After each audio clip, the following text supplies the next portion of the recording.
నాకే ఎందుకిలా జరుగుతుంది అని మీరెప్పుడైనా ఆలోచించారా? జీవితంలో ఏ పని చేసినా చివరికి సరిగా జరగకపోతే అదే ప్రశ్న మనసులో తిరుగుతూనే ఉంటుంది.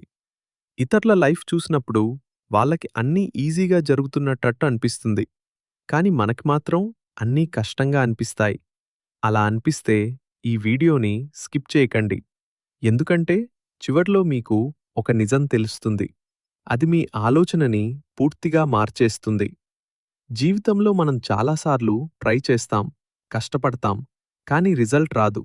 ఎగ్జామ్ కోసం రాత్రింబవళ్లు చదివినా ఫెయిల్ అవ్వడం, లేదా జాబ్ కోసం ఎంత ట్రై చేసినా రిజెక్ట్ అవ్వడం.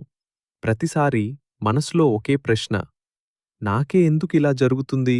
ఇంకా కష్టం ఎప్పుడు అనిపిస్తుందంటే ఇతరులను చూసినప్పుడు. వాళ్ళు సక్సెస్ అవుతున్నారు, హ్యాపీగా ఉన్నారు. వాళ్ళ లైఫ్ స్మూత్గా నడుస్తున్నట్టు కనిపిస్తుంది. అప్పుడు మనం మనల్ని వాళ్ళతో పోల్చుకోవడం మొదలుపెడతాం. వాళ్ళకి ఇలా ఈజీగా వస్తుంది, నాకెందుకు రావటం లేదు అని మనసులో సందేహం మొదలవుతుంది.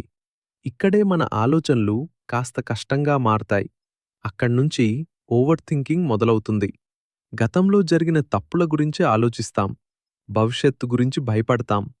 ప్రస్తుతం ఏం జరుగుతుందో దాన్ని పట్టించుకోం. అదే ప్రశ్న మళ్ళీ మళ్ళీ మనసులో తిరుగుతుంది. నాకే ఎందుకిలా జరుగుతుంది?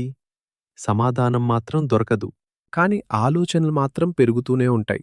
అలా ఆలోచిస్తూ ఉండగా మన కాన్ఫిడెన్స్ తగ్గిపోతుంది. నేను సరిపోను అనుకుంటా అనేని ఫీలింగొస్తుంది. ఏ పని చెయ్యాలన్నా భయం వేస్తుంది. ప్రతి సమస్య మనకి మాత్రమే వస్తుందని అనిపిస్తుంది. అప్పుడు మనం ఒక నిర్ణయానికొస్తాం. నా లైఫ్‌లో ఏదీ సరిగా జరగటం లేదు. కానీ ఇక్కడ ఒక నిజం ఉంది. మనం చూడని నిజం. జీవితంలో సమస్యలు అందరికీ ఉంటాయి. కాని మనం మన సమస్యల్నే దగ్గరగా చూస్తాం. అందుకే అవి పెద్దగా అనిపిస్తాయి. ఇతరులకు కూడా స్ట్రగుల్స్ ఉంటాయి. కానీ అవి మనకు కనిపించవు. మనకు కనిపించేది వాళ్ళ సక్సెస్ మాత్రమే. వాళ్ళ కష్టం కాదు. నాకే ఎందుకిలా జరుగుతుంది అనే ప్రశ్నకి నిజమైన సమాధానం ఏమిటంటే ఇది మీకే కాదు, అందరికీ జరుగుతుంది. జీవితం ప్రతి ఒక్కరిని టెస్ట్ చేస్తుంది. కాని విధానం మాత్రం వేరుగా ఉంటుంది. కొన్నిసార్లు మనం ఫెయిల్ అవుతాం. కొన్నిసార్లు నేర్చుకుంటాం. కాని ప్రతి పరిస్థితి మనల్ని బలంగా మార్చటానికొస్తుంది. అందుకే ఇకపై నాకే ఎందుకిలా జరుగుతుంది అని అనిపిస్తే ఒక్కసారి ఆలోచించండి. ఇది శిక్ష కాదు, సిద్ధం చేయటం. జీవితం మిమ్మల్ని టెస్ట్ చేస్తోంది. మీరు ఇంకా స్ట్రాంగ్ అవటానికి. కాబట్టి భయపడకుండా, ఆగకుండా ముందుకు వెళ్ళండి. మీ కథ ఇంకా పూర్తవలేదు. ఇలాంటి నిజాలు మనం ఎప్పుడూ ఆలోచించని విషయాలు.